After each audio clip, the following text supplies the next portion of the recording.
Hey, everybody, welcome back to the Jury House Podcast. I'm Noah Massey, And I'm Jimmy L. and we are here to talk about week 2 of Big Brother 3. This was an interesting week here, and I'm very excited to talk about it. Jimmy, what are your initial thoughts of what we saw here in week 2? So honestly, I'm so things are moving so quickly. Okay. So when it opened up, like at this point, I was really still kind of shocked that Lori was gone, and so I know this week it's a little bit different. And I know we'll get into it, but my initial thoughts, just thinking of this week in general, I'm still at a shock that we've already evicted one person. And so that is just kind of weird to me right now. So going into this, I'm just like, oh crap! Like one person is gone. Like I forgot. Like this is the game. Like one person is gone. People. One person is gone. So Yeah, I think a lot of that because I feel with a lot of what we see in modern Big Brother that the way the show is edited, it really feels like you're sitting with the with it. decisions for the week Hmm. for a long time. And here it feels like even though this is a strategy game, even though they're making very big, important decisions here, that the show doesn't really make a big deal out of it. And Yeah. so there's a lot of other stuff that the show spends its time kind of Yeah. focusing on. And then it's like, oh, yeah, also we have this Yeah. game going on over here. We're having a bikini contest Like, and talking about Jerry's snoring machine and yeah. then getting into the eviction and the vote here is kind of an afterthought. Yeah. So yeah, I think it's a very kind of interesting way to watch the show. But so I know you were a bit down on week 1 of the game. Have things well, I know that it left a little bit of a sour taste in your mouth, and that by the end of that week, you were not super high on how things were going. How has your perspective, like, changed at all or stayed the same? So Uh-huh. it's been an emotional roller coaster. Is probably Okay. the best way to put it. Because like even what you just said a moment ago in regards to the editing and how they shot it, I don't want to say I feel like I'm in the house with them, but I do kind of feel like I'm along the journey with them.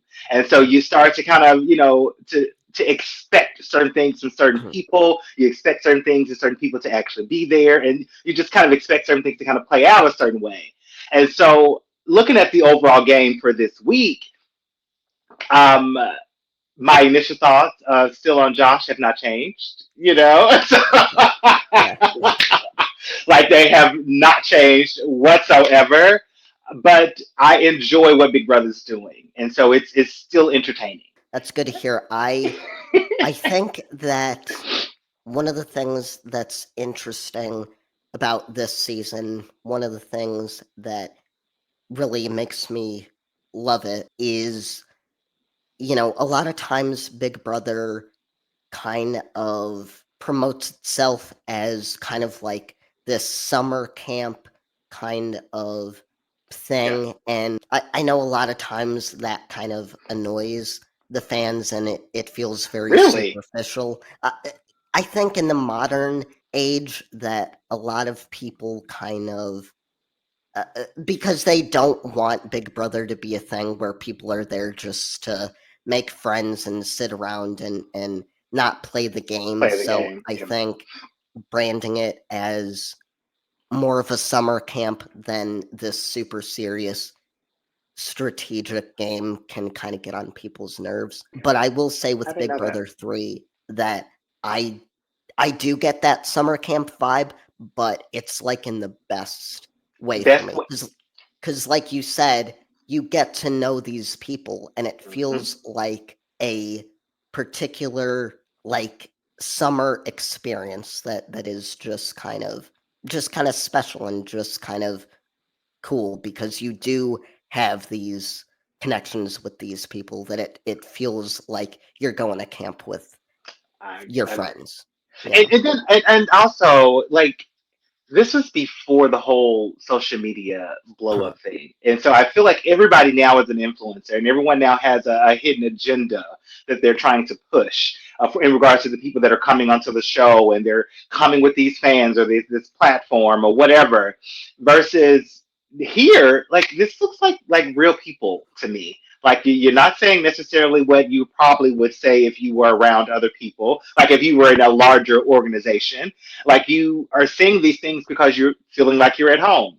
You're feeling like you're around your close friends. Like you're doing these things because it's naturally who you are, and it just so happen to be cameras around. You know what I mean? And so that's the vibe that I get when I'm watching it. And so it is for me. It's season three is definitely a difference, huge difference. Whether I love it or Yeah, hate it sometimes, but you know. I hear you. I hear you. Well, all right. Let us get into it. Okay. A lot to talk about here. So let's do it. So Yeah. we picked up from last week with Lori being evicted by a Yes. 5-4 vote. And one of the things that this episode kind of kicks off with is, of course, there is the normal reactions that people have to that first eviction, Yeah. and having to say goodbye to somebody. But there's also a lot of talk about who that extra vote for Lori to Who go it was. was. Hmm. Yep. And so we get this whole big long segment where everyone is just so baffled by who that other vote was and they're trying to figure out who it is.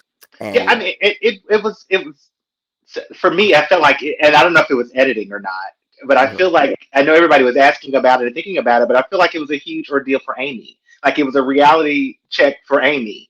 Of like, oh crap, like I was really close to go home. You know what I mean? And so, mhm, like, I get it, right, but I was kind of torn and kind of almost upset because this is Marcella's head of household. right. And you guys are causing a lot of tension within the house trying to figure out who this other person was. And for me, it was kind of taking away the nature of the game.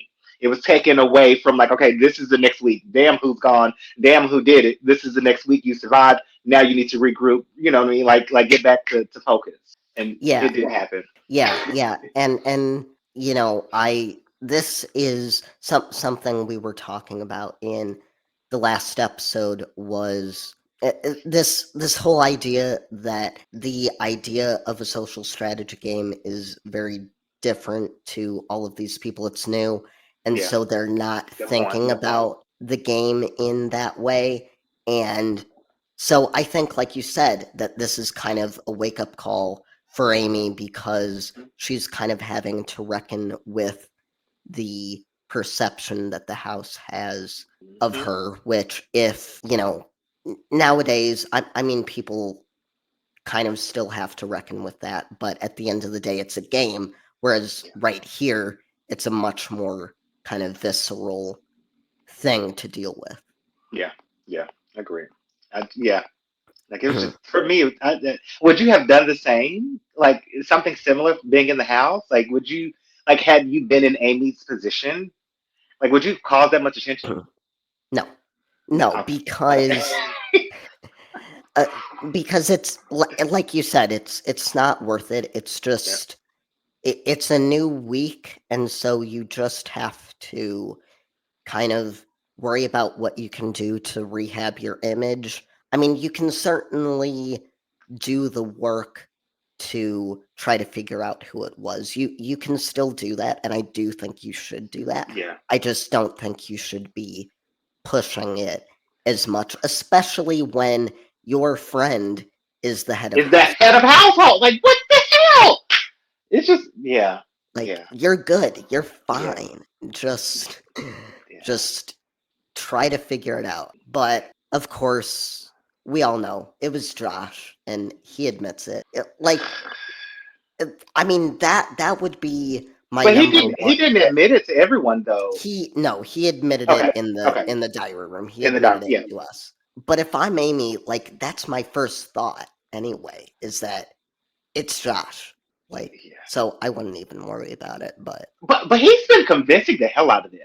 And I don't know, like that. What everything that comes out of his mouth, they believe it to be true, and I don't know why. Like nothing about him says he's trustworthy. Like I don't get it. I don't get it.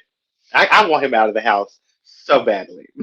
I yeah, can't, I yeah, can't stand him. I don't really get a sense of it either from the live feeds. I think it's just a matter of maybe it's like he's a lost little puppy, and so people kind of, Mm. he's.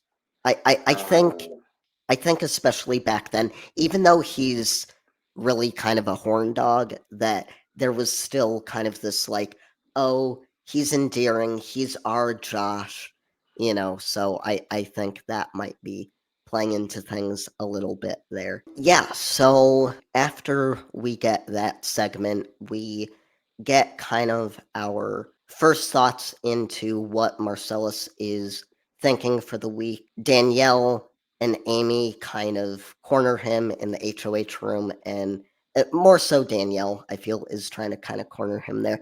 But they're trying to get info about what he wants to do for the week, and Mhm. Marcellus kind of tells them straight up, "Don't ask me. I want Like you to I want you to spread it around that I do not want to be asked what I'm doing, and if anybody asks me at all, it is very likely that they will be going up on the block." love it. So, I love it. Ordinarily, I would not like that. I would not be okay with that approach ordinarily. But given the stake that he just came from, right. 100%, I am on board with this. Like, get the hell out of my face. Like, I know I'm the head of household. Let's get through this. You'll see who I put up when I put them up. Like, don't go on. Go on. Oh, Yeah, yeah, I see what you're saying there. I initially was a little bit annoyed about that because mhm. I do think that it's not super great to hold your cards that close to your chest, especially because like you want to try to make allies and you can't do that if you're Yeah, holding that information too close. true. But I do take your point that with the position that he was in last week, like I can't really blame him for Yeah. doing that. You've got the power, so Hmm. kind of Hmm. wield it the way that you want to wield it and see what that gets you for the week. But then So also, it was only temporary. yeah, I felt like it was the heat of the moment. He was just like, get out of my face, but he eventually that's came around, that's true Yeah. because yeah, I mean I do think it gets pretty clear kind of Yes. who he's Who? after as Hmm. we get on through the episode here. So we have people like Josh that are nervous. We have people like Kiara and Eric, and also even people like Lisa. But around this time, there's also starting to be more conversation in the house regarding Jerry and the kind of player that he's starting to become, that he's not really reliable. He's trying to get in with everyone, and all of the younger people are basically like, we're not messing with him. We're not rocking with him. We're just going to pretend like he doesn't even exist here. And I thought that was a very kind of funny segment because, like, they're saying, oh, he's just playing every card that he can. He's trying to get in with everyone.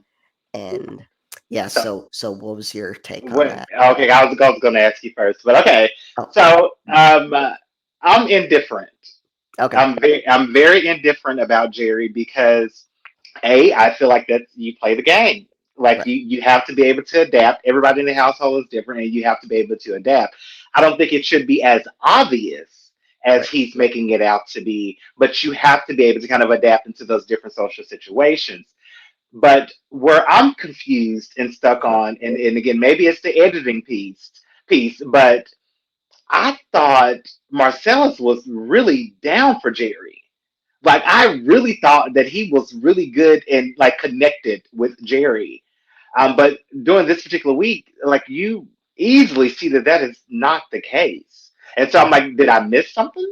Yeah, I think the show presents it very much that way, that he's still loyal to Jerry, especially because Jerry doesn't end up going up this week, that it's kind of easier to play it straight as just like he's 100% going after Josh. But I do get the sense Marcellus kind of buys into the idea that Jerry's just kind of fake, and that what he did was more. Even though I think Marcellus was grateful for it, I think he does see it as, I don't want someone to basically be speaking on my behalf and saying, oh, it was a race thing, and he's trying to, He did do that. be like the savior, right? So I think that's a lot of what plays into the kind of changing attitude. I know I don't think it was in this episode. It might have been in the eviction episode when Marcel's is talking with Julie, that he makes some comment about learning things about Jerry that kind of have changed his opinion on him. And I didn't really get a sense of necessarily what that was, other than kind of the prevailing thought that Jerry was just kind of a fake person that was being very transparent about trying to get in with everyone. Yeah. Did you agree, or do you agree with Jerry and how he's playing the game? It's a tough spot because he is the older person in the house, so Hmm. it you kind of have to do whatever you can, and so I can kind of respect what he's doing, but I Gotcha. do think a lot of it is very kind of surface level. It and Hmm. is very transparent, that it's a good effort, but I see why people are kind of seeing through it, Irritated. and kind of rubbed the wrong way by him because of it. Gotcha. Gotcha. Yeah. But I definitely I was shocked. I was just like, oh, okay, you don't trust him now. Like I feel like they did this whole thing of Jerry and how good of a guy he is, and then Mhm. the whole house is just like, whoop, nope.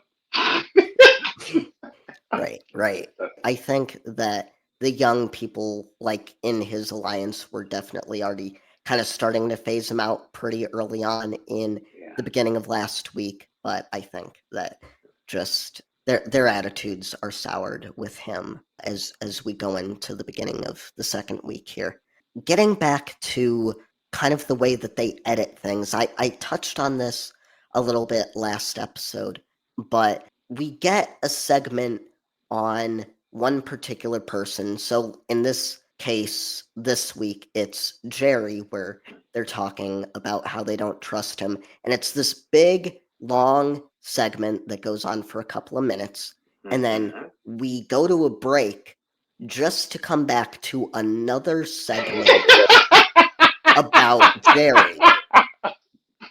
And they did this last week too, with the whole You did Jason say being a that. virgin You thing. did. Yeah, you did say that. Hmm.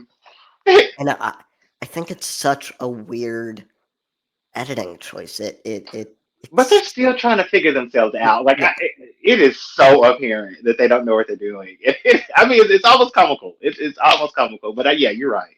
It is. Yeah. right. Yeah. Yeah, it's almost like nowadays I feel like they would spread that content out. So we might have this more serious Jerry's a snake segment in this episode, and then in the middle of the week episode, we'd get the sleep apnea Mm, segment. It's just yeah. weird that they stuff both of Every like those a into full a good montage. 10 minutes. Yeah, they did. That's what I was like, honestly, because again, I did not know he was that annoying, and so I didn't know they had that much material to be able to say that he was that annoying. And so I was just, Right, I'm still at the disbelief, like, oh my gosh, you guys just like him. Like, where did all this come from? Where did this come from? And so, right, yeah, so we missed that journey. No, right. So we follow that segment with another kind of fluff piece here, as we get a fashion show with the ladies. And so, any thoughts? Oh, absolutely not. Like, but I will say I am getting very irritated with this whole guy versus girl thing. Right, I'm getting very irritated with this nudity. Like it is ridiculous.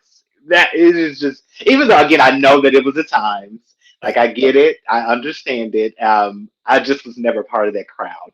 yeah, Like I just was that was just never me. And so I'm getting irritated with seeing right, this on Big Brother at this point.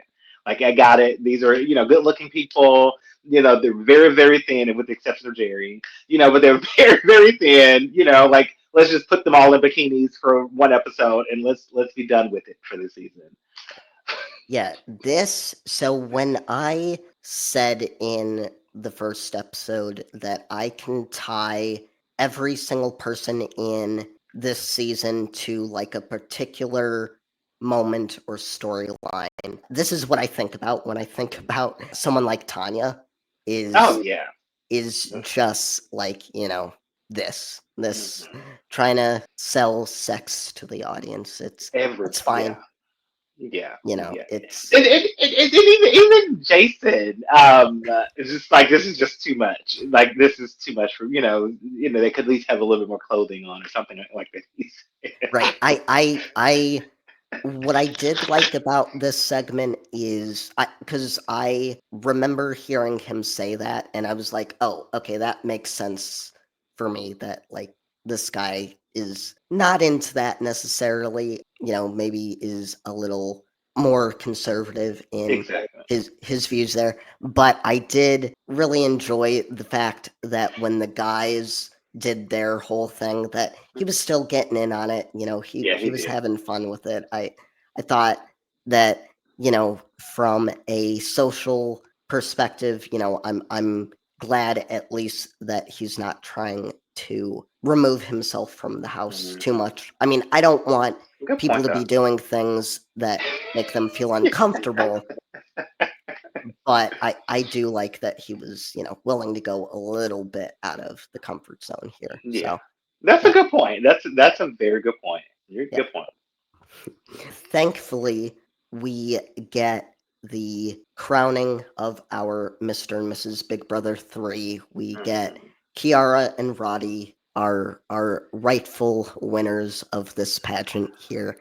And Of then course. we go on to get a showmance segment from them, and it's probably one of the first. I think we touched a little bit on them last week, but we Yeah. get a little more content, and yeah, it was something. Was it? Was it? I mean, Was it wasn't anything that I enjoyed, but it was definitely a segment on the show. I thought it was a little bit telling that Roddy straight up tells her, if we date in the real world, I'm gonna be the biggest control freak. it? And then Ah. So and go ahead. then but because he follows that up by saying, if you meet my parents, don't tell them that you're Italian. Ah. Now, I was like, what? I I know that there was a little bit of like bias with Italians in like the 40s or something, but I was a little bit surprised to see him say that. I was like, I, okay, that makes no sense to me. and I guess I was looking at it from her perspective. I'm just Hmm. like, girl, like these are a lot of telltale signs. Right, red flags. Like red flags. Like he's telling you up front. Like he's not even trying to hide it. Like he's telling you, and you're just smitten. Like you're just like, oh my gosh. Like, oh my god, no, babe, don't do that. Don't do that. Don't do that. Like he is telling you. Like it is just, yeah. That was very hard to watch. Like I think I was screaming at the television while watching Mhm. that. The whole little bed scene that they had. But Yeah, it's yeah. it's just and I think we'll get into the Roddy and Kiara thing a little bit. Okay. more when we talk about the next episode because I think there's some interesting stuff there. But Okay. I think one of the things that is really interesting is just seeing the way that relationships kind of functioned at this time. And obviously this is a reality show where they're just having fun, so you really can't call this a relationship. A It's a relationship. showmance. Do you mean Uh, the romance between the two of them, or you mean the yeah, relationships with everybody else in the house? no, the romance between The the romance. both of them, and just kind of the things that guys will get away with saying to women. I mean, it's really no different Mm-hmm. nowadays. It's just there's more of a facade that guys are Mm-hmm. willing to put on. So, Mm-hmm. Mm-hmm. But she took um, it. She took the she bait. took it. She took it all right. Like she did. Like I don't get it. Me Mm. either. So then we get ourselves a food competition Of for course we did. Of course we did. Season three. I think this is like the second. Like this is the staple of the show at this point. You know. Yeah. We gotta yeah, let's fight for it food. is. Right. And this is one of the things that I was thinking about last episode when I told you that there were things I'm surprised that Big Brother was able to get away with. Oh This yeah. is what I had in mind when I said that because we have a situation where we have two teams, a blue team and a red team, and essentially what they have to do is well, first we get a weigh in. So Yes. all of the house guests get weighed and their Mhm. initial weight is recorded. Mhm. Then they get the rules of the competition, which is they have to eat a gingerbread house, and the team who has collectively gained the most weight gets food for the week. And this did not sit well with me. Please I, tell me I why. Why? I just think maybe just maybe it's not a good idea Just to have a situation where you're revealing how much somebody weighs mhm. to all of America. America. I think that might be pushing it a little bit, A little bit. just a little bit. Little. I'm shocked at that. I didn't know where you were going with it, but I am in agreement with you. I am very Yeah. shocked that they got away with it, even back then, and people being okay to just reveal that. I'm very shocked by that. Mm-hmm. Yeah. Yeah. Hmm. It's Yeah. pretty crazy stuff.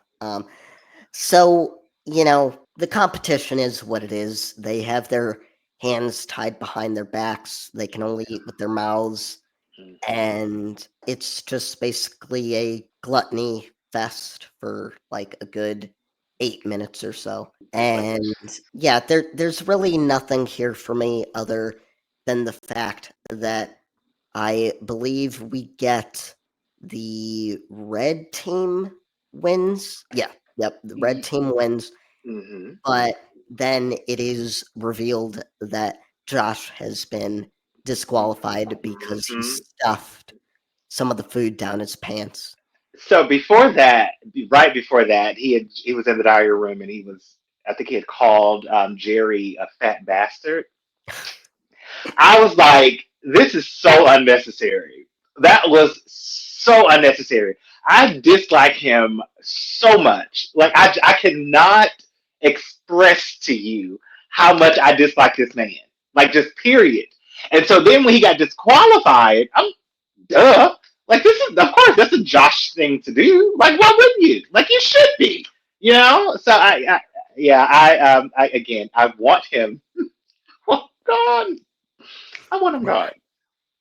Yeah, yeah, I hear you. Man. Yeah, there's so much that Josh does that's out of pocket, and he spends a good majority of the week like railing against Jerry and calling Hmm. him like a Nazi and racist and all these Racist and things. mm-hmm, It, mm-hmm.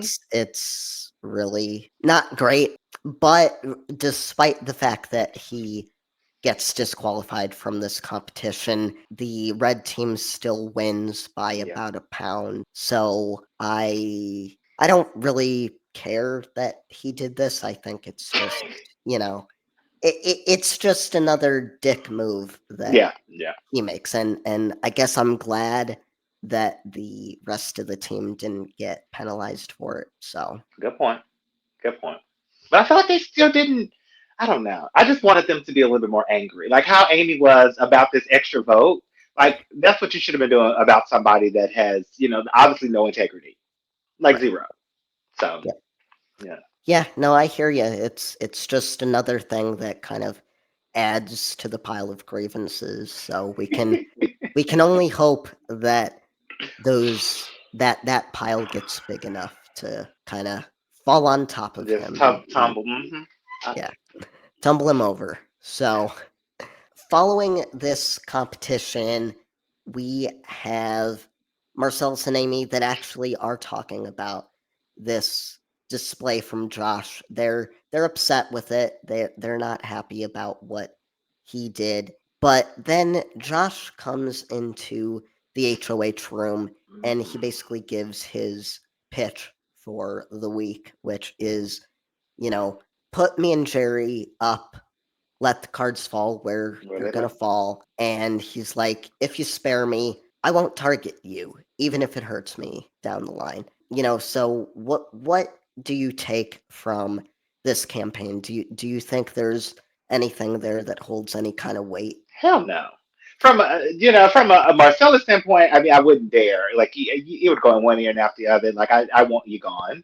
Mhm. From Josh's perspective, I get it. Like, you have realized now, like, your personality is too much, and this little thing has kind of pushed you over that needle, and so now you have to try to, get back on everyone's good side. And so I don't think there's too much more he could have done in regards to Josh. I don't think too much more he could have done gameplay other than going to plead his case. Like put me up in against somebody else. You know what I mean? I'll do my best to try to keep you safe. Like I mean, we hear that week after week anyway. And so for me, it was not a surprise. I'm just hoping, praying that Marcellus doesn't take it seriously.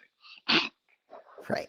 Yeah, Yeah, no, I hear you. It's a pretty generic pitch. I don't think it's not generic. I mean it's pretty generic. Yeah. I agree. I agree. Um, I do think it's somewhat a good idea that if you're going to, if you know you're going to go on the block, then saying, hey, put me up against someone like Jerry, who is starting to gain some ire with the rest of the house guests, because he's right. Then it's like you split the vote and you see where the cards may fall. But I think that is kind of undone when he makes the comment about like, oh, if you spare me, I'm gonna keep you safe no matter what. Because like this is week 2 of the game. Like too much can change that it's like you're not gonna be beholden to promises that you made Like in week 2. I mean, he's not even the promises he made the day before. Like nothing about Right. him is Right. trustworthy. So I just Right. yeah, sorry, Yeah. yeah. So I guess I'm in agreement with you. This is generic. So then we get somewhat of a confrontation between Josh and Danielle. That's at least what Josh calls it, where Josh is telling Danielle that he is shocked that she would put her loyalty in Jerry, that she would put her lot in with him, and she is being very composed and very much telling him like, I'm not getting into this with you, Josh. Like, Hmm. don't try me. Don't try me at all. And Hmm. this never really turns into a fight. To It's anything. really just Danielle standing kind of firm in, I'm not going to go there with you. And then we kind of follow this up with another conversation between Josh and Danielle, where she basically tells Josh that, I've heard you've been making a lot of threats to a lot of people, and I feel like anyone that tries to align with you is going to be going out the door. And then Josh kind of rebuts that by saying, I wasn't the one that spearheaded the whole Marcellas nomination last week, and I'm being made the scapegoat right now. So Mm, none of this is fair to me. yeah. And, to Danielle's credit, I don't think that she is falling for She any was, and I of think that was that. the next cutscene in the DR. Like she was just like, I'm not stupid. And I was just like, come on, like thank you, Danielle. Like because the first second, it really felt like she was falling for it. Like she was into and actively listening. And I actually wrote that down. Like Danielle, why are you listening? Why are you even listening to this man? Like at all? And so she even had me fooled when the conversation was going on. So I'm glad she made that in the confessional. That like I'm not stupid. Yeah, yeah. I think I like this interaction between them. I like that the way that she's playing it is like, okay, I'll listen to you. I'll Mhm. hear you out. I'll say my piece, but I'll hear you out. But I like you. I do enjoy that we get the confirmation that there is no part of her that is falling for this. And so then she goes to the head of household to basically tell Marcellus what is or does is this the point where she goes in? Oh, that's a little bit later where she goes into I was gonna. talk to him. We do get before that a small conversation with Roddy and Marcellus where Roddy is like, I've always been good with you. I got no problem with you. My word's my bond, all of that stuff. And Yeah. Mhm. we then get a diary room from Marcellus where he's like, nope, Roddy's a triple threat. He's smart. He's good looking. People Mhm. aren't going to target him. He's somebody to watch out for. So I do think that because Marcellus has this little crush or whatever on Roddy, I do think that that's going to eventually bite him, and I cannot wait to see how that's going to play out. right. Oh, I cannot wait. So I'm tuning in for Yeah, that. right. I mean, yeah, Yeah. Roddy is. I will say so. Watching this a second time through, I didn't really like Roddy on my first go round with this season. Okay. I thought he was kind of more of this pompous, self-righteous kind of ass, and When you I first saw him. when I first saw him, when I first watched this season, first time I ever watched it, Hmm. this go around, I'm liking him a little more. He seems kind of less robotic to me, more kind of personable. Yeah. So I will say I kind of do see what the appeal in Roddy is Hmm. here, and I do think this is interesting that this is the first time I feel like we're really getting any insight into how Roddy is being viewed in the house. I don't feel like we've gotten too much yet. So that is, I think, something that is going to be interesting for me to See how it track goes. on just how I feel about Roddy throughout the rest of the season here. We can kind of go into that HOH conversation that Danielle has Yeah, with Marcellus. Marcellus, Okay. if you want. Sure. So Danielle basically gives a rundown of the conversation, just saying Josh is saying that he's being scapegoated, that he is being given power he doesn't have, and then she kind of shifts the conversation to let Marcellus know that as much as she doesn't like Josh, she feels like Jerry is kind of becoming a liability to them, and that if everyone kind of thinks that their contingent, their group has Jerry, then they probably need to sacrifice him as soon as they possibly can. Yeah.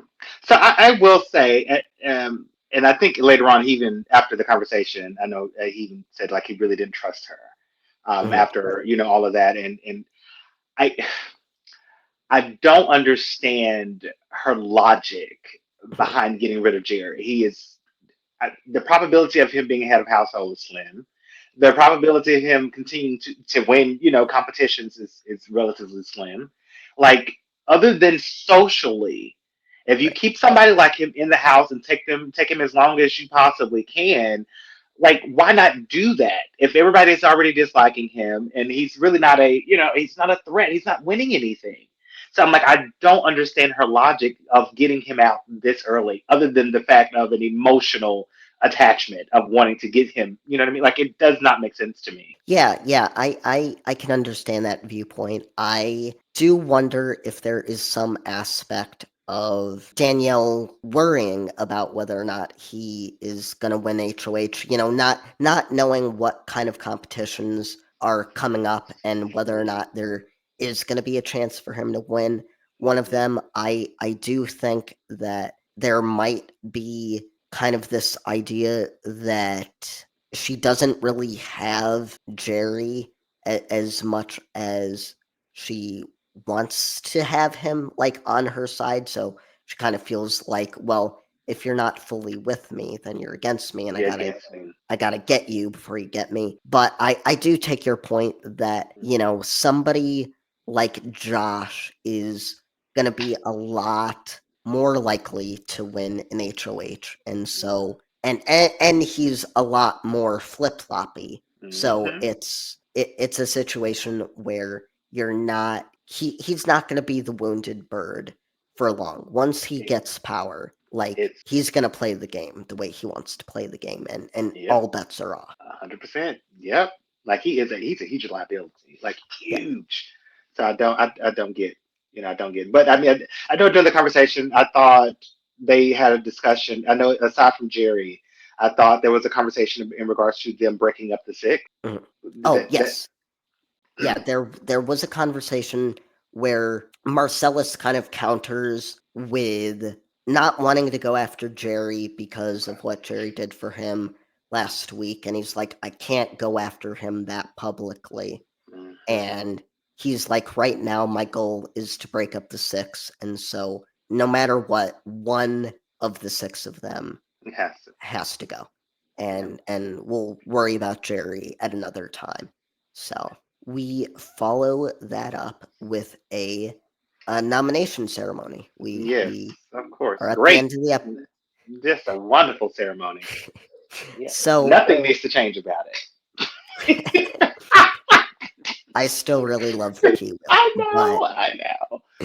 but we won't go over every person that's safe here. I will just say that I do find it funny that Marcellus opens up the ceremony saying that he wants the game to be about integrity and Hmm. honor and kindness and all this stuff, especially with what we see from him at the beginning of the next episode here. But I'll get to that in a minute. Okay. So yeah, we basically get all the keys pulled at the end of it. Josh and Tonya are on the block, and Marcellus says, Josh, we've had problems since day one. This has nothing to do with the alliance. Your behavior is just disruptive. Tells Tonya, unfortunately, someone's got to be a pawn. Like, good luck to you. Yeah. So that Yeah. is kind of where we leave the episode. We get Josh kind of pissed off and calling Jerry and Marcellus spineless bitches that don't live in reality. Um, Sorry. and then we get a foreboding comment from Jerry saying he doesn't know how safe Tanya is and that there's no such thing as a sure thing. So that is how we close out episode 6. What do you think about these nominations? I know you like one of them, but Yes. what do you Yes. think about Tanya being next to him here? Not much. Not much at all. At all. I'm very glad and happy to see that Josh is up there. I'm equally glad that Marcellus named his target at the table, Right. telling everybody this is what I'm doing. We all don't know how true that was, but I'm very, very, very glad that he did that. And so, yeah, no, no, no. I'm good. The nominations are fine with me. Like, let's get this. mother lover, out of there. All right then.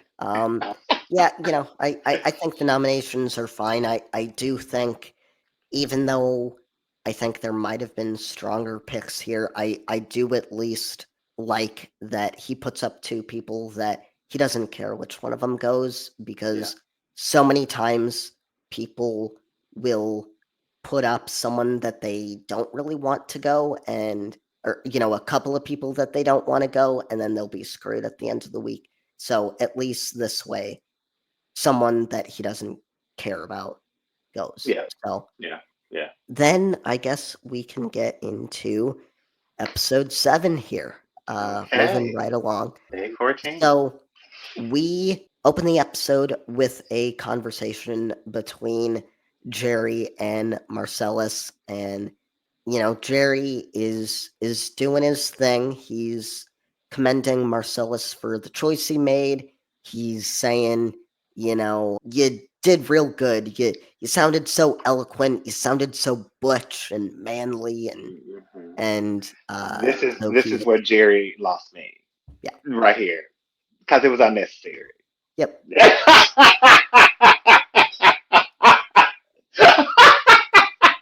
It was unnecessary. Completely, completely. Like Jerry, like I don't need a data boy from you. Like don't do that. Mhm. Don't do that. Like it was unnecessary.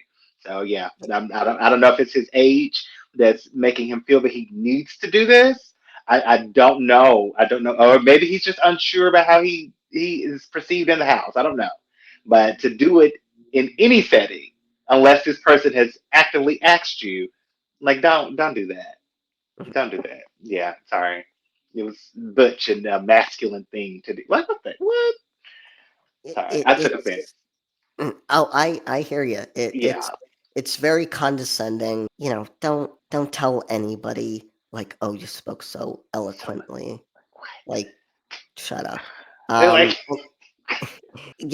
And so I feel like this plays very much into kind of what people have been saying about what Jerry's doing being very transparent and fake. Like, mhm. this very much comes off as, like you said, an attaboy, Like, just not needed. So following that conversation, oh, I will say, so Marcellus kind of gives more insight into the decision he made. He's like, I thought it would be too dangerous to take a direct shot at one of the more popular people in the house, like Lisa or Eric. So I went with the safer option, which again was fine. We then get Marcellus talking to Tonya, and he basically says, I meant what I said. You're a pawn. I ran through all of the different scenarios, and then he said something that made me laugh, where he said, "It's important that you believe that." And I'm like, yeah, Marcellus, it is important that she believes it, because if she doesn't, she's coming after you next week. So, but I didn't know he didn't like her. I did not know that he had a distaste for her until the confessional. And I think he called her the she has the heart of a hoe. I think it's what he said. something like that. Yeah. I was like, that is just so cruel. Like, come on. Like, I don't know. I don't know. I don't know. Maybe I'm optimistic. Maybe I'm oblivious to what people are doing because I am seeing a different side of Marcellus now as well. Like, I'm seeing it. Yeah, not. Sorry. Sorry about Well, that. I will say that last week Marcellus was the one that said that's in regards to Tanya, that's a stripper masquerading as a He mother. did. So He that did. He did.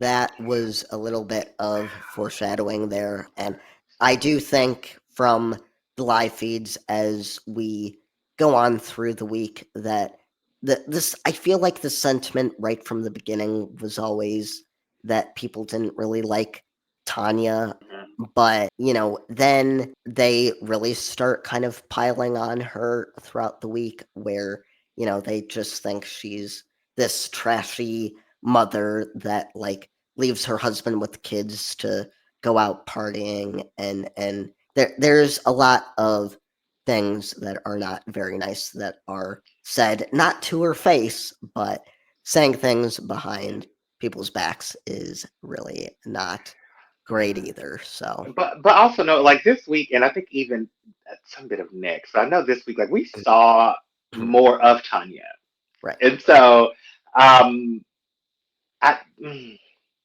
I don't know why she signed up to play the game. right. Like I don't know. Like she seems like she is. I don't know. Like I feel like she like somebody pulled her off the street and said, "Girl, you need to be on TV and like go do this." Is what I really feel like happened. Like she has, I don't know. She seems so clueless to me, like Yeah, clueless. she definitely comes off as a recruit, and I think even in the early I think even in the early 2000s with the rise of reality TV, there was still this thought that like, oh, you go on reality TV and then maybe there's are opportunities that are Mm, available to you. afterwards, So yeah. there isn't obviously like a social media influencer thing. You can't go selling tea talks to people, but maybe you end up in like a very low budget movie. There were some Survivor players that ended up in some movies after their time. There's some early Big Brother players that ended up in a Pussycat Dolls music video. So Oh there Lord, definitely were opportunities out there. So maybe she she was went on dreaming. looking for, yeah, for something. Yeah. So basically, after that, then we get a talk with Marcellus and Jerry, and he ensures Marcellus like, hey, I would love to get the veto again and ensure that your noms stay the same. So And I literally wrote down like what makes him think that he would even win. I was just like, what is in his mind? Like, what would you, how? hey, he's won one veto. He's the veto king.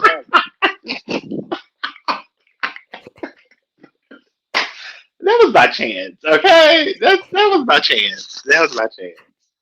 So you're right. Yeah, Okay, short lived. With somebody got to take this away. right, right. So then we get a Marcellus diary room where he says, I'm beginning to become diabolical. I'm willing to do anything good or bad. And I feel like we get a lot of that sprinkled throughout the episode where Mhm, Marcellus is like, my thoughts on the game are changing and mhm. I'm thinking about the game in ways that I wasn't thinking about it when I came in. And so that I think is kind of an interesting thing. I think it's a bit hypocritical, Uh, honestly, but I think a lot of people are kind of in a similar mindset where they're trying to present the game as this very high and mighty, self righteous kind of thing, like my word is my bond, but then mhm. of course, the way that they act is very contrary to that, which is no different from the way the game is today. I just think that it's kind of interesting the attitude of how the game should be played is kind of being vocalized throughout the house here. Yeah, agree. I'm in agreement. All right. All right. So we get some other small things here. We have Roddy basically saying, half the house likes Josh, half likes Mhm. Tanya. Not sure how this is gonna shake out. Then we get Roddy and Josh talking about the veto comp and, potentially some people that might use the veto. He says, I think you'd use it, Roddy. I think Jason would use it. I'm not too sure about Eric, which But I I can't see Jason using it actually. yeah, I couldn't see that either. I think it has a lot to do with the fact that there's a perception that he's just this sweet, nice guy Mm, that people aren't seeing the veneer. They're not seeing what's underneath yeah. just yet. But also like it's the second week, so even someone like Jason wouldn't want to make waves anyway. So yeah, then we get a conversation with Roddy and Kiara where Mhm. Kiara is basically saying, "No, you have no loyalty to Josh. You have no reason to protect him. You should throw the competition." And then we actually go to Jason and get some more perspective onto how he's thinking, and he's got no love for Josh, no more than anyone else. So, we get Jason saying, he's using his religion to get me to vote for him. So he's seeing through Yep. things. He's paying attention at least, which I I like to see from him because I do think there are a lot of players kind of like Jason that come into the house and kind of take things very surface level and take people at their word, and I do like that he's not fallen for Josh at all. Yeah. I'm in agreement with that in regards to Jason. Because I do think, well, even taking that aside, Josh going down this rabbit hole and talking to everybody, and like you said, using the religion and using anything that he can pull. I for me, I think he's playing the game. Is he's going too far. He's Yeah, going way too far. Like you're pushing at those buttons or those triggers that everyone of that particular group may or may not have, right. and you're tugging at it on purpose to get a reaction or to get somebody on your side. Like it's too far. Like for me, looking at him do that, I don't have any respect for him anyway. So it's kind of like going like a negative, like a negative respect. Like if you could go below zero, like as he continues to talk, like it's just I don't understand it, and I don't like how he's playing this game. I do not. So Absolutely, I agree. There's a lot of things he says here that I think are just so offensive. Like, mhm. basically saying that he faces more racism Yes, than Danielle or Marcellas. It's like, okay, I don't think that the level of racism you face is zero, but it is nothing compared to the two black people in the house. in the house. And how about let's not even let it be a competition. Like, Right, that it too. shouldn't even be. Why is it a thing? But Right, he said, at least when they do it to you, they do it behind your back versus me, they do it to my face. Okay. right. It's like they're both bad. It's not good either way, but I yeah, literally wrote down Josh is insane. Like I seriously wrote that down. Josh is insane. Something is wrong with him. He's not firing on all cylinders. Like he's right. just something that's not clicking. Yeah, I think I mean I feel like a lot of it is immaturity. Maybe Mm, some of that plays into it, mm. but I just it's like you said, like the certain things that he's bringing up and the certain arguments that he's trying to make. Yeah, it might work for some people, but there's other people that if they're put off by it, they're really going to be put Cut off off. by it, and that's not going to be an incentive to keep you in the game. Well said. Well said. So after the mess that is that conversation, we get a sequel to Wash Your Damn Hands, Yes. and that is where we Yes. learn that Marcellus has certain habits when it comes to personal hygiene. Yes. What Yes. were your thoughts? So okay. All jokes aside, and I really hate to be this person, but I am that Marcellus. Like I am that A type personality. I am one. I know he's all into the hand sanitizer, and like I'm not. I don't do the hand sanitizer. I believe in washing my hands. Like if I'm out to eat, I'm going to wash my hands. Like I don't normally touch doors. My husband touched the doors for me. Like I don't like I am like if we take the car to the mechanic for whatever reason, I promise you I'm wiping the steering wheels down and like I am that person. And I seriously wrote down that I could not live in this house. I could not live with strangers. Like I don't mind picking up behind my husband, but picking up behind you, or watching your nasty habits, or even with the Jerry and not washing your hands and cooking food or touching food with your bare hand. Like I would have lost it. Nevertheless, using my clippers, oh hell no, hell no, not gonna happen. You better ask Big Brother to go buy you some.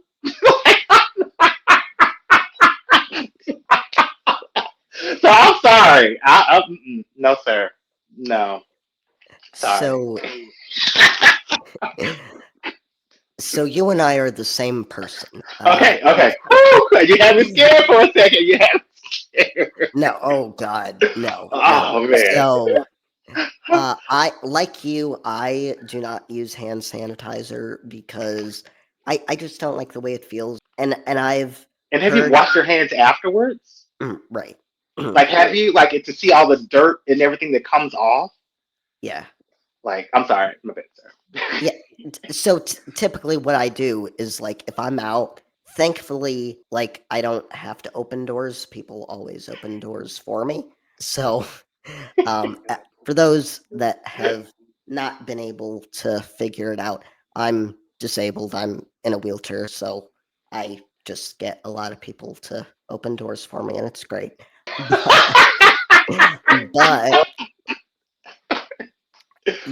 it like if I'm out somewhere, like I won't touch anything. If I have to touch something, then I will just make sure that I'm not like touching my eyes or my nostrils or Mm. anything like that until I get home. If someone sneezes and then doesn't wash their hands, it drives me insane. And if they touch like a remote or something, like I'm like, nope, you're dealing with that. So I definitely understand what Marcellus is kind of thinking here, even though I might not do things to the extent that he does. I am in no way looking to get other people's germs. In fact, I have a cold right now that I got from my mother, and I was none too thrilled about it. So, Well, you keep that on that side of the camera, sir. right. And one other thing I love. I'm totally glad that you and I are like connected on that piece. But one thing I wrote down in regards to this is that it was before COVID. Like Yeah. it was before COVID, and same with me. Like I have just naturally been this way. Like before COVID, like it was not you know what I mean. And I feel like you were too. And so like it's just I just wanted to point that out. Like this is a behavior thing. Like people are actually like this. Yeah. Has Yeah. nothing to do with COVID. So So I read Howie Mandel's autobiography like 12 years ago, mhm.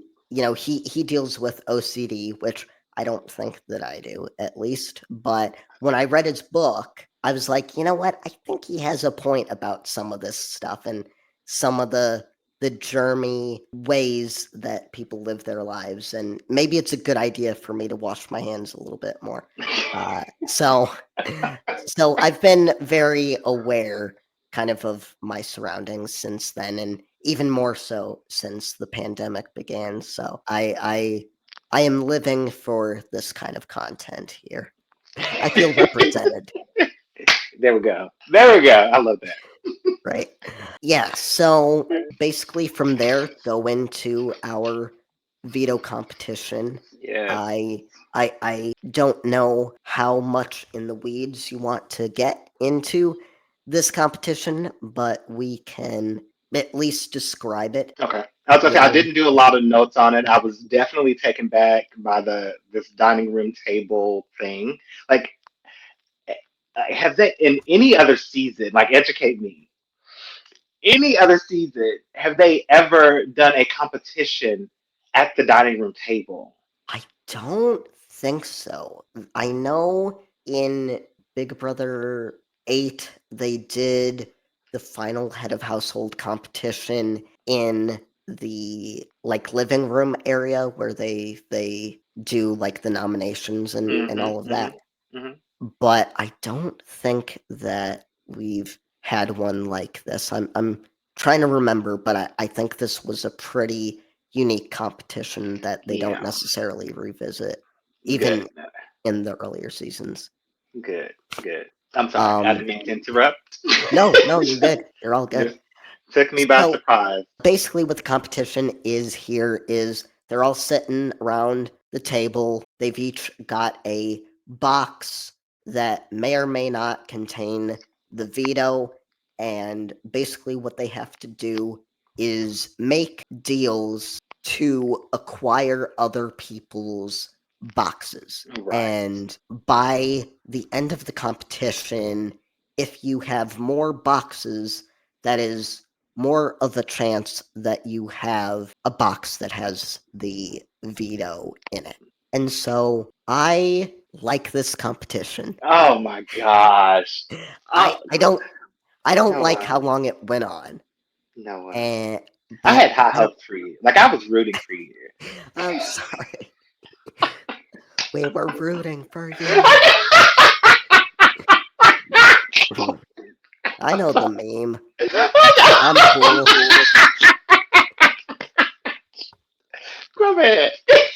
Um so yeah, I mean I just like I guess I like the fact that there's and I think I said this last time that there's a lot of variation here in the stuff that Hmm. they're trying to do, so it's not the same kind of like running across the yard into goop, it's something that there's a little more social interaction based on certain things that and it's all based a lot of the deals they're making is based on like I'll give you ab classes or Yeah. I'll Yeah. I'll let you have some of my wine, stuff like that I Yeah. think is kind of interesting because it's all based on their living situation and Yeah. how they're interacting with one another. So I do think that that's kind of an interesting concept here.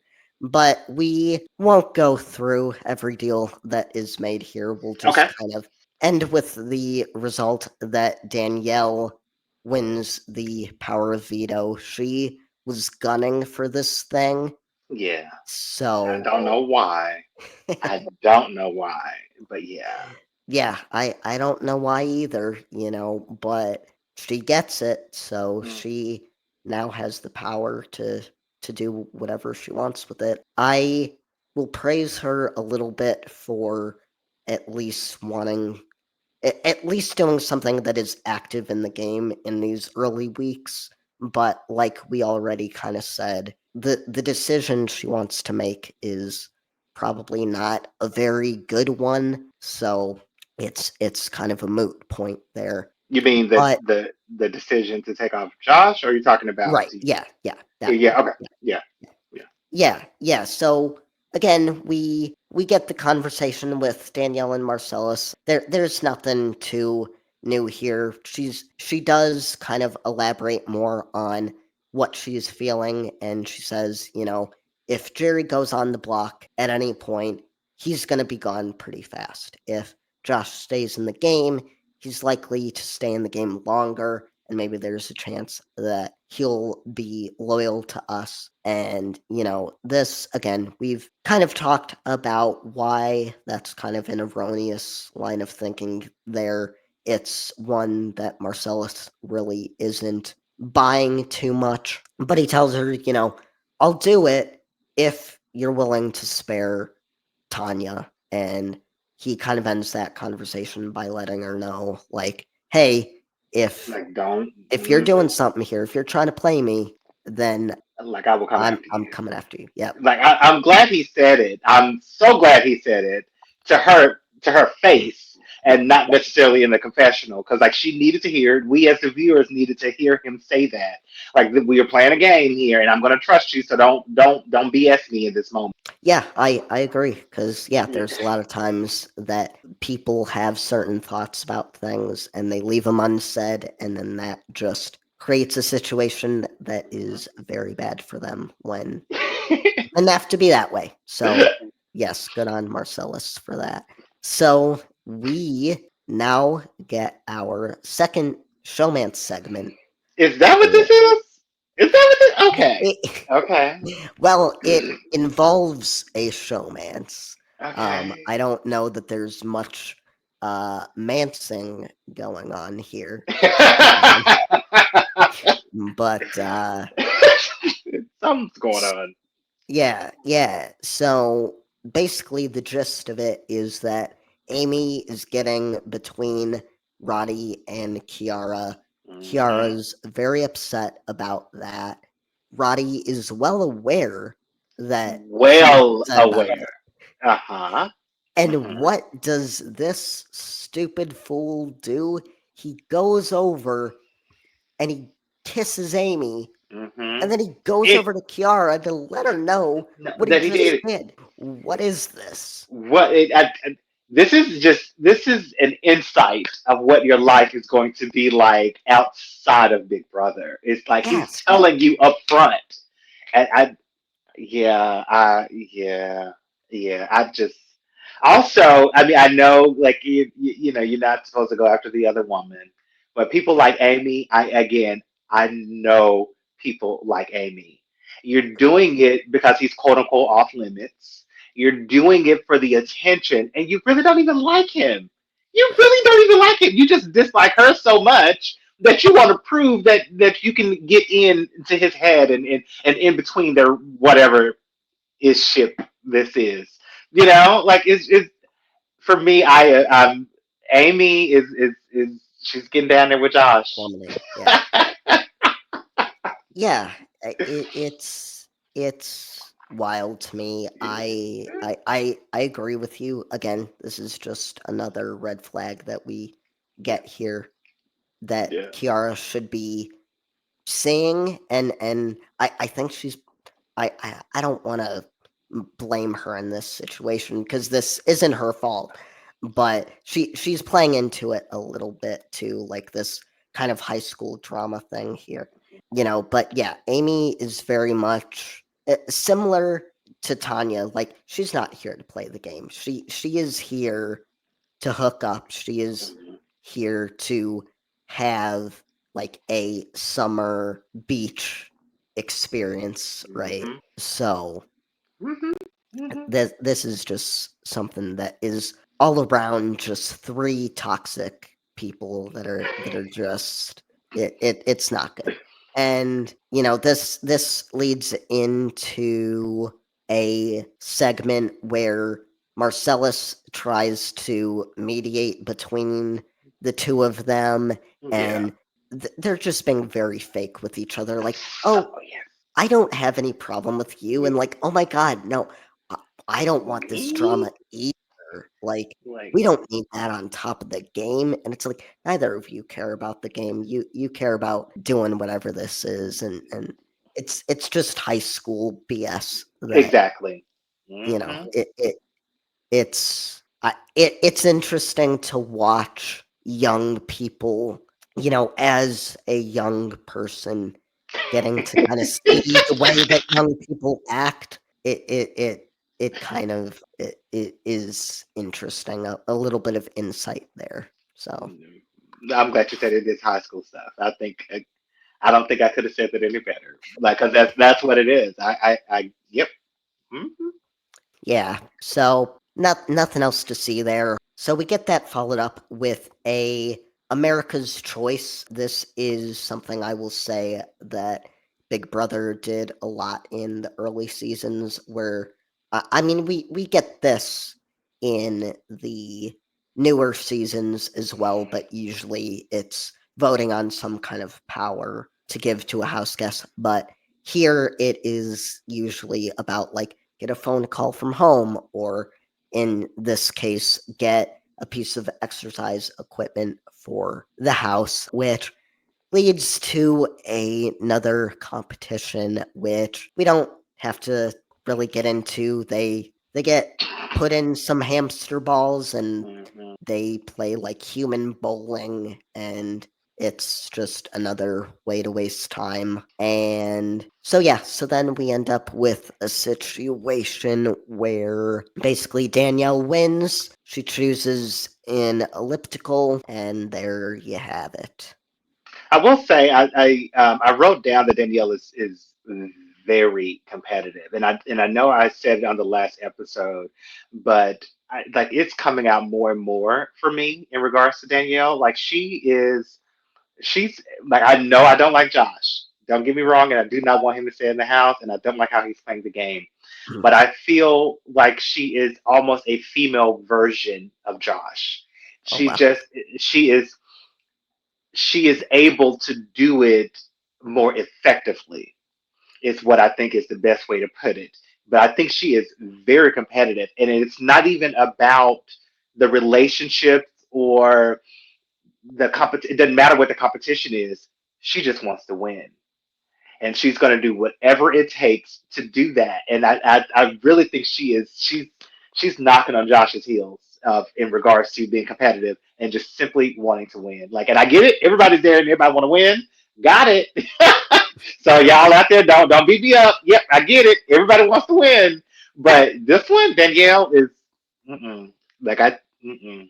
No, I don't. I feel like she's one of those people that if she was racing with a 3 year old, like she would just knock the 3 year old over or something. You know what I mean? Like I feel like she is Right. that competitive. Like I feel it. I feel it. So I'm not. I don't know. I'm not liking her in this episode. Okay. I mean, I think that is an interesting comparison. I do agree with you. Like, she is very competitive. I think we see that a lot. And, I will just be interested to kind of see how things shake out here Same. because yeah, I mean, I think in a house of, like, I do agree with you that everybody on this season wants to win, but I think, like we have been saying, most people don't really know how to play the game and aren't necessarily thinking about the game in this super strategic way that I think it is kind of interesting to see Danielle in comparison with everybody else and the more forceful nature of her gameplay compared to everybody else here. Yeah. And I mean, so that basically is kind of followed up with Danielle kind of going around and wanting to take the temperature of the house and kind of see how people are feeling about things and whether or not this plan to replace Josh with Jerry would be something that anyone is interested in. We don't get like a full view of like what people think. We mainly see her talking to Roddy and Kiara, and Roddy kind of echoes a similar sentiment to what Danielle was saying earlier about, like, if Josh is in the house, he is someone that's going to go up every week. And so this is a situation where the head of household only has to worry about one other One other person, which I like that mindset. I like the way that Roddy kind of explained that. I have always kind of wondered about these so-called pawn stars, these people that get put up on the block every week and everyone always kind of knows that they're just a pawn. person. Like, why that's allowed to happen so much in this game, Oh. because if Mm, if I'm thinking about it and I get put up for nomination and I'm next to someone that I know is a pawn star, someone like Josh or Angela from Big Brother 26, mm. I know that I am doomed and I'm gonna call it out. So, what are your thoughts? Why do you think this is something that has been such a effective, I guess, tactic in Big Brother all these years? I really haven't thought of that, or even I, I haven't thought about it in that way. But listening to you now and kind of playing back some other scenarios, the only thing I can think of is they probably Big Brother probably recognizes it as an issue as well, which is probably why they're trying to continue to be more a little bit more creative about these additional competitions. Mhm. And so that it kind of shakes up, like even with the more recent one with having three nominees, you know what I mean. So I feel like they're doing more and more and more to shake things up a little bit, so that you're having that less and less and less. And even with this, the introduction of the veto, you know, Right. and I mean, no, and obviously it changes throughout the history, but I don't know. That is a good thing. I think it makes for damn good television. I think it makes for damn good television because the pawn could easily go home, or they could stay and shake things up and turn the house completely opposite or upside down. So it's not something I would personally change. It's not something I would vote to change, actually. Okay, yeah, yeah. I agree with you. I don't think there's like a game mechanism that like the producers could come up with to change it. I think from like a game standpoint, I'm interested that there aren't more conversations throughout the seasons, like in Between the that, players. yeah, between the players Mhm. about that, because I think even the perception of, oh, this person is a pawn could potentially be enough to kind of change strategies. I know in Big Brother 26, I forget if it was Angela or somebody else who a head of household approached as being a pawn, and someone actually did call it out. They were like, "Oh, so what you're telling me is that like I'm a pawn and you don't care if I'm the one that goes home." So it didn't really materialize into a big significant change for the rest of the season, but I think it's an interesting thing to kind of think about there. So then we are pretty much at the end of the episode here. You know, Okay. we get Danielle coming up in front of the entire house during this veto meeting and giving us her decision. We get some veto speeches here. There was nothing that really stood out to me Yeah, it's not here either. because, like Josh said, I could sit here for 4 hours. It's not going to change your mind. And ultimately, it doesn't, as she chooses to keep the nominees the same. I And was so happy. yeah, yeah, So happy. Yeah, I'm so happy. I'm yeah. so happy. So I mean, I was too. You know, we have two people that similarly, I don't really care which one of them Which one goes? left. Hmm. So you know, we're getting rid of some of the lightweight here, I guess. So yeah, so we have our nominations locked in for the finale, or for the finale, for the final episode of week 2 of Big Brother 3.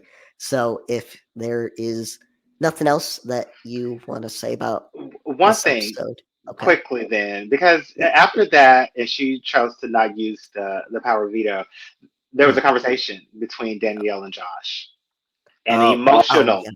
conversation where he teared up.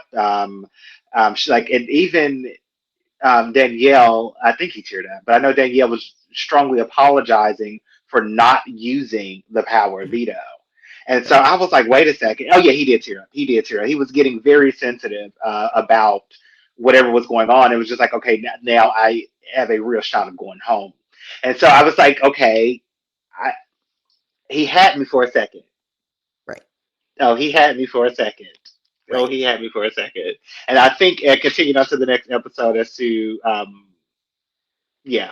But anyway, I think it continued on to the next episode. But I just wanted to at least point that out with Danielle and Josh having that emotional conversation. Like it got to me as a viewer to see Right. him be that emotional. Oh, and Yeah. Yeah. even with Danielle to even have the thought Compassion. to go in a well, not just the Well, compassion, but but yeah. she was going to obviously pull him off, right. and you were so passionate about it that you brought it back to his attention to apologize for not being able to pull him off. And so I was like, I didn't even know their bond was there to do something like that. Because there are promises in Big Brother all day long, and you don't necessarily always apologize for them. So that one was a shocker. Yeah, yeah, I agree with you there. I think again, it's Josh kind of playing the wounded bird, and I do still genuinely think there's at least some part of everyone that kind of views him as that kind of way. So to see Danielle do that was very nice, But then we open with episode 8 where we basically learn that, as you said, it was just crocodile tears. It Yes. was him doing Oh, anything that he could to stay in the house. now. Mm-hmm. Yeah. Like And again, he almost had me, and I'm so pissed that I fell for it. I am so pissed that I fell for it because it was just, yeah. And I get it, you want to stay in the house, like, but dude, yeah, I'm pissed at me. Sorry, people. Sorry. hey, I Yeah. mean he's a good actor, and it it's an edit we're watching here, so the Yeah. producers know what they're doing. But yeah, so we get Josh like this montage of him going around and trying to make amends. He's really showing a little bit of humility. He's going around to people like Jason and saying, I'm worried about your vote. I don't plan to campaign against Tonya, so you don't have to worry about that. And then, of course, like nobody buys that he Nobody. won't campaign Yeah. against her, so Hmm. it it's it good at least that he's going on some kind of apology tour because I think that is at least an attempt at rehabbing his image. It's not gonna work, people just really don't buy into him too much. So, but I commend the effort a little bit. A little bit. Hey, hey, it worked on you for a little It bit. did. And again, So, it won't happen again. It will not happen again. so, then we get a DR from Eric where he's talking about this idea of whether or not there's a guys versus girls thing going on, and he claims like, no, there isn't. I don't even think the women talk much game with each other. Yeah. And of course then we cut to Lisa saying that men have no loyalty, and we get another conversation with Danielle and Kiara where she's like, the best way to get us further in the game is for a woman to stay this week. So there is a little bit of, there's definitely something going Some on here. some good gameplay, and I'm glad they're talking about it because we haven't really been seeing this. We've been seeing this frat house. Everybody is kumbaya type thing. So I'm Right. glad they're talking about game. Yep. These bikini competitions and whatnot. Yeah, yeah, it's very good to see. Yeah. So we get a conversation between Roddy and Josh, with Roddy basically saying, Josh, I think you got a chance. Then we get a diary room from Roddy where he's like, I think he has a chance if we're able to get some pivotal votes.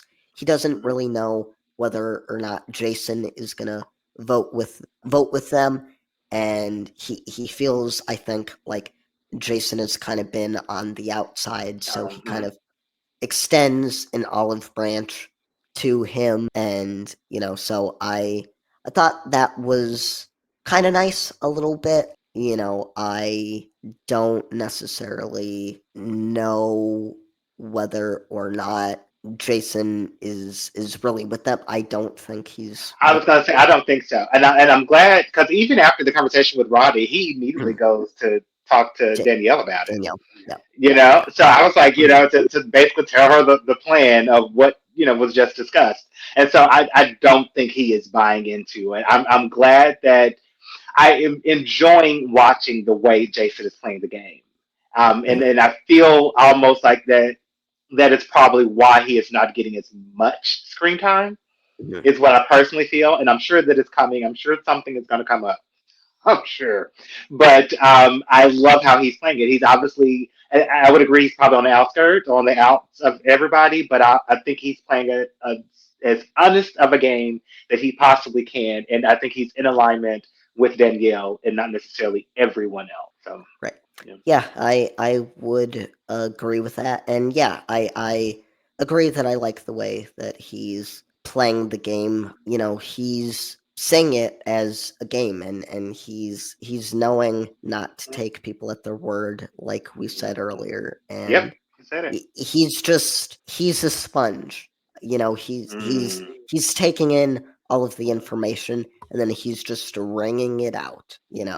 Whether or not it's a good idea to be wringing out that sponge in front of Danielle, yet to be seen. But mhm. it seems like that is a relationship that is working for him right now, and it's certainly the strongest relationship it seems that he has in the house right now. Yeah, so then we get more from Roddy. He's basically saying that he's being played by the women. They're trying to tell me that Josh is against me.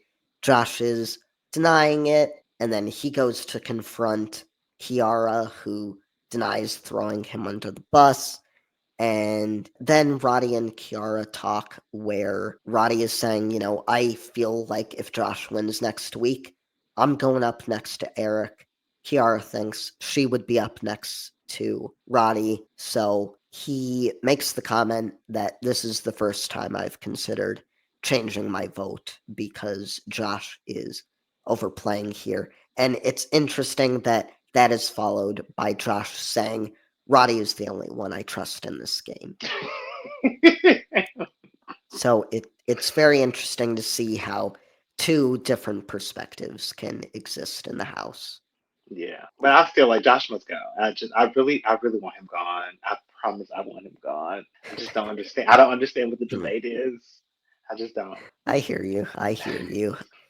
So I I had messaged you a few days ago telling you that I had been watching the the third episode that we had to watch, and telling you that my mom saw me watching it and was like, "Are you watching Melrose Place?"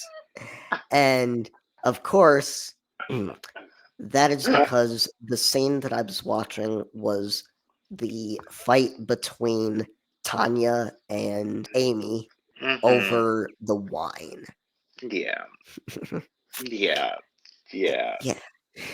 Yeah. So I mean, this is I know that you are not super high on the food competitions and the idea of have nots, and I do get that, but I think it's moments like these that kind of kind of make up for it for me a little bit, Really? where I feel like I'm at least getting something because it's kind The of I drama? feel well, it's drama, but like it's still drama that I feel matters as far as the game goes because I feel Mm, like any amount of drama okay. in this game can change things. Absolutely, absolutely. I get it, and I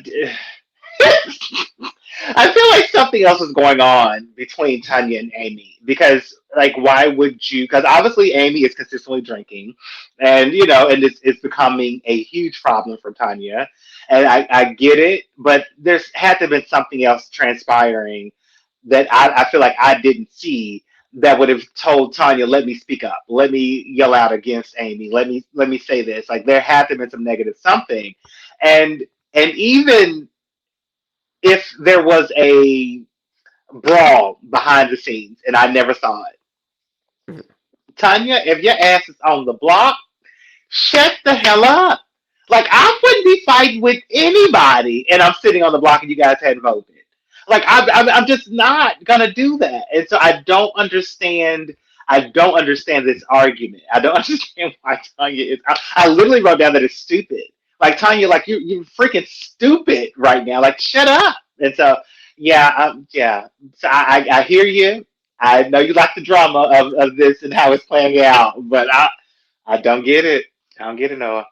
Don't get it. Uh, y- and I'm not even the like I'm not even the like this isn't what I watch Big Brother for. Like I said, I'm more into the strategy things. But good TV.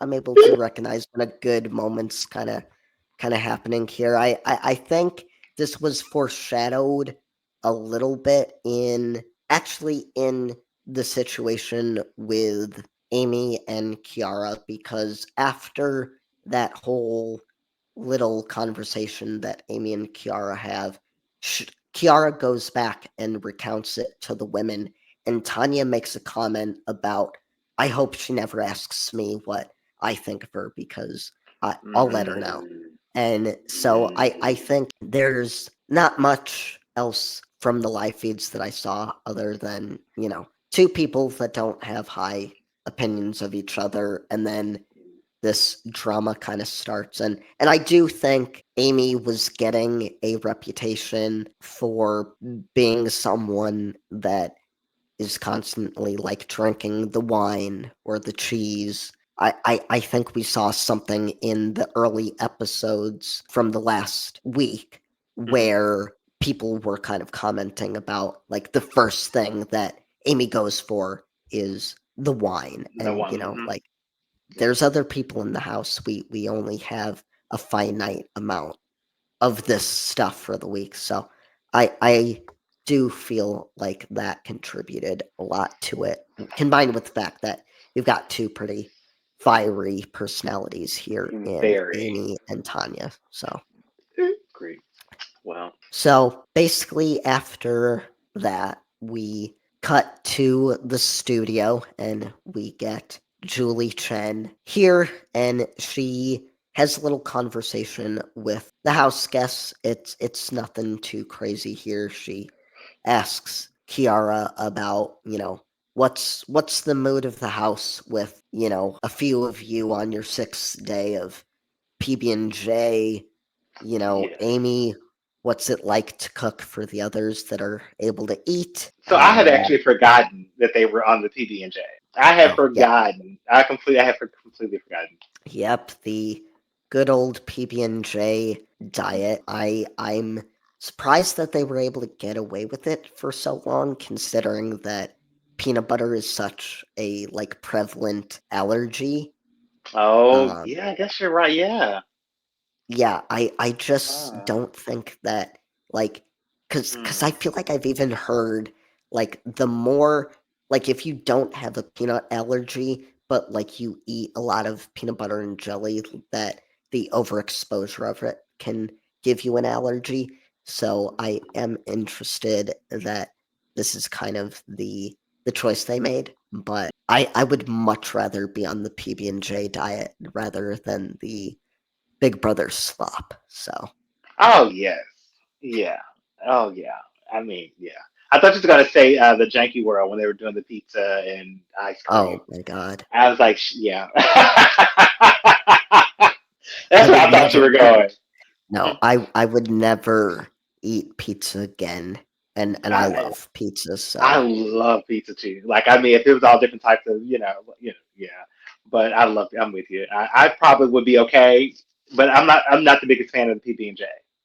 I'm not the biggest fan of it, and so that this week would have been a problem for me. So we would have had to win. absolutely, So yeah, then we basically finish up there with Julie asking Danielle about, how did it feel to win the power of veto.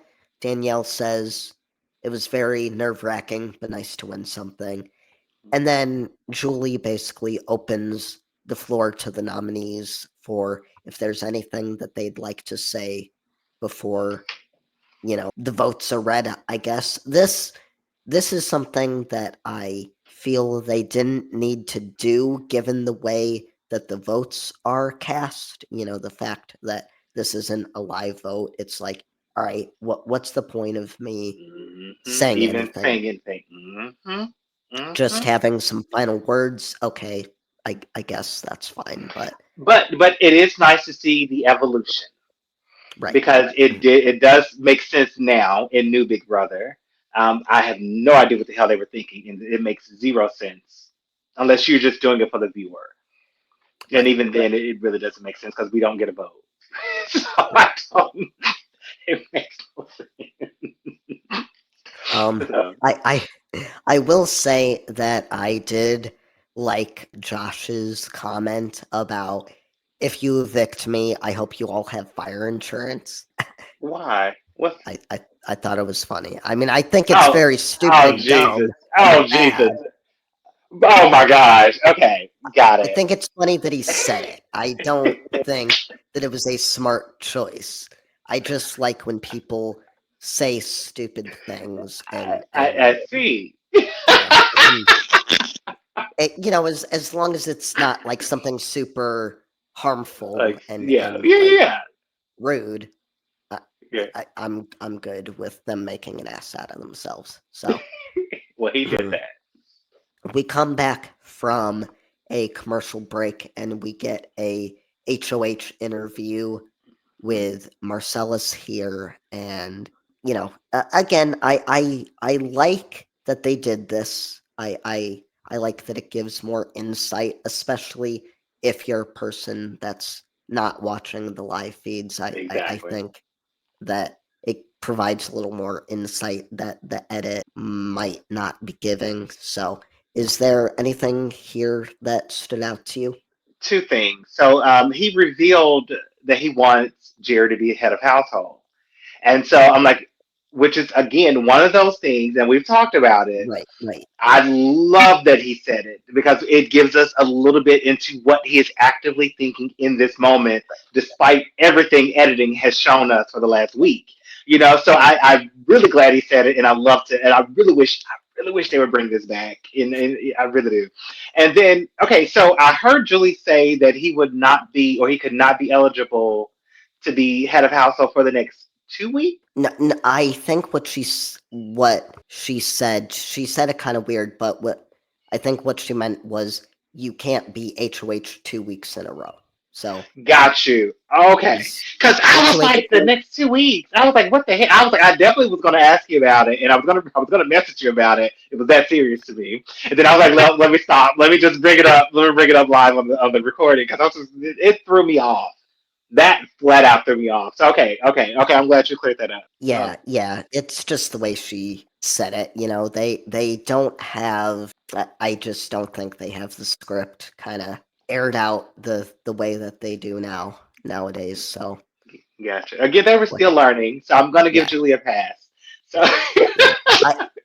And in terms of the Jerry comment that Marcellus makes, because we talked a lot about his flip flopping kind of opinion of Jerry, and I do think a lot of it though could also be that Marcellus himself kind of flip flops on like how he feels about certain people, mm, like just at the beginning of this week, we have a diary room from Marcellus where he's saying that he wishes he would have gotten rid of Amy and that he would have kept Lori. did he say that? He did, yeah. He was like, when I saw how close it was, it made me think that I could have kept Lori and maybe I should have gotten rid of Amy. So Oh I think wow. I think that Marcellus may not be necessarily as loyal to certain people as we might think, and I I don't necessarily remember, but I think we'll see more of his like who he is come out and whether or not that is like a part of his character at all. I don't Gotcha. Okay. know. Wow. Wow. Wow. um, Okay. Hmm. Hmm. yeah, for me, I don't think there was too much that I was interested in here. Oh, you know what? Actually, looking into my notes here, I think Julie asks him who he would least like to see as HOH next week. Oh, really? I'm I okay. I'm. I think so. I I think so. So if that is the case, that is actually more in line with what we Oh, have seen snap. in terms of his attitude towards Jerry. Oh, wow. Oh, crap. Oh, damn. Okay. Okay, then. Oh, well, okay. Okay. Yeah, so there you go. There you go, I. I guess. Okay. Shut me up.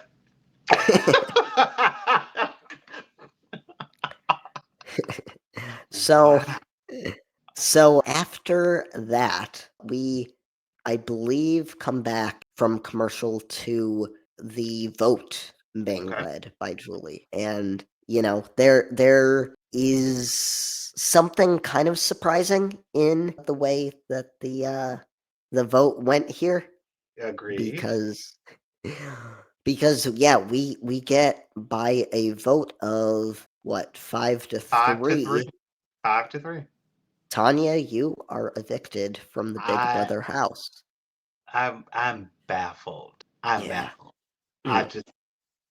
And even with Jason, um, and even Danielle, but mostly Jason, I don't understand why the two of them voted to evict Tanya. Mhm. I don't understand the reasonings behind that. Like I just I'm like because I would have assumed that Danielle would have did whatever Marcellus wanted, but it's my assumption. But Jason, I just I yeah. Yeah, well, as far as Jason goes, because he also voted for Tanya, right? Yeah. Yeah, yeah. Um, Eric, Amy, Roddy, Danielle, and then Jason all voted for Tanya. okay. So yeah, I think with Jason, it's a matter of he's working with Danielle right now, so he's just gonna Whatever, vote Danielle. for whoever she wants. Good point. And like I said earlier, I do know from the live feeds that Tanya was again speaking a lot about her life and kind of making comments about, you know, going out and leaving her husband with the kids and all this stuff. And I think she was also being kind of vulgar, like talking a lot about sex and whatnot. And Oh, I I think I know for a fact that somebody like Danielle really was rubbed the wrong way by Tanya and didn't see her as, like a lot of times with parents in the house, they'll kind of connect with each other and especially mothers. And yeah. I think that Danielle really didn't see her as an equal. She didn't see her as a fit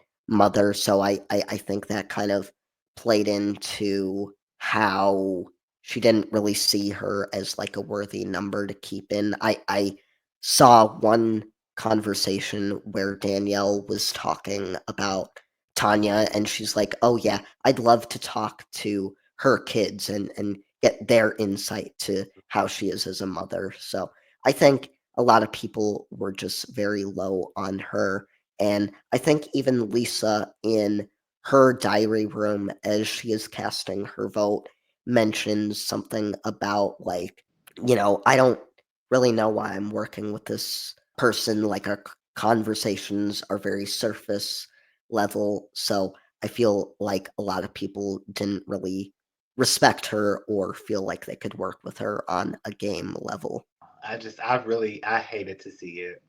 I Mhm. hated to see that over Josh. Let me say that. Right. I Yeah. hated to see that over Josh because I'm like, even gameplay wise, like it shouldn't have been a problem. Let her be a floater until you don't need her, like to Right. get somebody like Josh out who obviously has influence, who obviously has some type of way of showing his emotions when needed, like Right. manipulating is probably the better word. But I'm just like, you get rid of that person, So yeah, I hated to see this. Poor Tanya. Poor Tonya. Poor Tanya. Yeah. So then, we get her goodbyes again. Takes a really long time for her to get out of the house, but I don't think we have Julie yelling at her to get out here this time No, we did around. not. No. So she did better than Lori. And Definitely. then so then we get our interview with her, and it's basically, I I don't think we learned too much more about what she thought about the game, other than, she was pretty surprised that she was evicted, and she feels like Josh probably talked to a lot of people. She didn't really do a lot of campaigning herself. Mhm. So that definitely could have played into what happened here. And But the shocked look on her face and Josh's, like I actually wrote that down as well. Like right. I'm glad it was live television, Yep. because that you could not capture otherwise. And then she, during that interview, she did reveal that she was rooting for Kiara or Right. Kiara. Yep. Yeah. So I was shocked by that because I'm just like, what has she done that you're rooting for her? Like, what has she done? Right. I think it's more of a sense of she just had like a closer relationship to her than somebody like Lisa, who was shown to be another ally of hers. But yeah, I was still surprised by that choice, especially when she's like, "Oh yeah, I think that Kiara's got some tricks up her sleeve." I was like, "No, she doesn't." No, she doesn't. Who, Roddy? Yeah, that's Mhm. like that's about it. That's up her sleeve. Yeah, so I'm glad we personally I'm okay that we got rid of her when we did here. There wasn't anything that she was really serving on this show. So even from an entertainment aspect, I'm okay with Josh for a little bit longer, even though he's Josh, and Mhm. what can you do, right? Yeah. So yeah, so then we basically from there get into the next HOH competition. It Yes. is called it is called One Step Beyond. So you have these people like standing on like a track almost, and essentially Julie is going to ask 8 true or false questions. You'll raise your paddle if the answer is true. If it's false, leave your paddle down. Each time you answer correctly, you take one step forward. If you're wrong, you remain where you are. The person who gets to the finish line first is the new HOH. And if this doesn't happen after 8 questions, the person closest to the finish line wins. Basically. Yep. So I will say, Uh, I'm mhm, looking at it. It was interesting, the gameplay itself, because a lot of them was answering those questions correctly. mhm. And Yep. so I was just very curious as to how those questions came about. Did they need to be more challenging? But it definitely seemed like we had a lot more people in the end on the last row when it was all over than what I initially would have expected. Right. Yeah. I think it was just Eric and Josh that go out on that final The round round. right before they do the tiebreaker. Yeah, so I mean, yeah, it was pretty easy. Yeah, I think they made it a little bit too complicated. I think the in the way that they set up the competition, I didn't like that it was like, okay, raise your paddle if it's true, and then keep it True. down if it's not, and then Mhm. it's like, okay, I didn't think that was. I felt like that would be too confusing. Yeah. So, was there anything really that stood out to you in terms of the No, questions being asked there? no. Okay. I feel like it should have been more challenging, and that's about it. Yeah, me too. So, I feel like this is I like this better than the last trivia comp they did. The Oh, because the one that Marcellas won, where they uh, had like get the pillow or get yeah. the light or whatever. It this one was a lot less confusing to Okay. watch, so I was happy for that. But yeah, so basically after the tiebreaker question, which ties back into the food competition that we got, we Was it the get total our weight? total weight. So it was, what was the total weight in pounds of all the house guests prior to eating the giant brownie? And so Roddy wins with 1,580. The actual answer was 1,605. And so that's pretty close. So That was very close. Yeah. good job there, Roddy. So I will say now that Roddy has won, I have no idea what he's going to do. What's gonna happen? Yep. And so I'm very interested. I want to know. I know we know Kiara's not going to. So Right. is it Kiara or Kiara? Kiara. Kiara. Like we know she's not. We know she's not going up. So I'm very interested to see what he's going to do now. Like how he's going to run the house for this week. Like how's it going to be? So yeah, yeah. I fear that Marcellus is probably going to be back in the running of being on the block. Is what I truly fear. But I can't wait to see what Roddy does.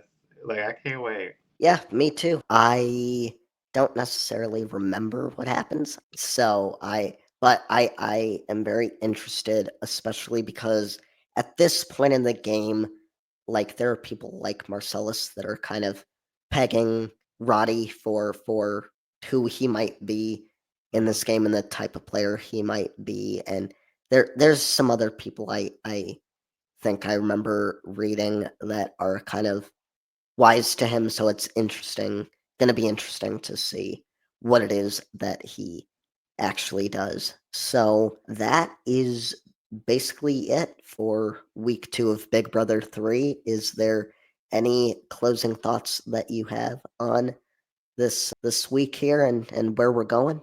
And what? So Jerry's comments, and I said it in the last episode, and that is in regards to your friends and your enemies. Yep. Like it's going to ebb and flow. Like it's just you got to be prepared for it. And so this week, I am definitely shocked at the people that I no longer like. I am shocked to be coming around to Jason, and again next week I have no idea what Roddy is about to do, and I don't know. I feel like not say he's a wild card, but I feel I don't know. I don't know him. I do not know what he's about to do, and if he's going to shake the house up, or is he going to just go with whatever the house says, or is he going to step out and be his own? So I don't know. I don't know. So I'm going to remain open and optimistic. All right then. With all of that being said, I think we can go ahead and basically call it and go ahead and plug our socials, all of the stuff that we Oh, want to let the people know I how to forgot find about us. that. Yeah, we're both new to this. Yeah. I don't know how to end things, and so we'll get better at this. Oh, yeah. One day we got it. One day at a time. One day at a time. Well, I guess I will start with, Oh, you can follow me at Noah Massey on Twitter. You can also follow me at noahmassey.bsky.social, which is on Blue Sky, which is a very fun place to be right now. You can follow the Jury House podcast on Twitter at house_jury, on Instagram at the Jury House Podcast, and on Blue Sky at thejuryhouse.bsky.social. All right. And you can follow me at inspiredbyjimmyl.com or Inspired by Jimmy L on all social media platforms if you want more inspiration. All right. Well, that sounds good to me. And we will see you all next time as we invite another Big Brother 3 house guest into the jury house. See you guys.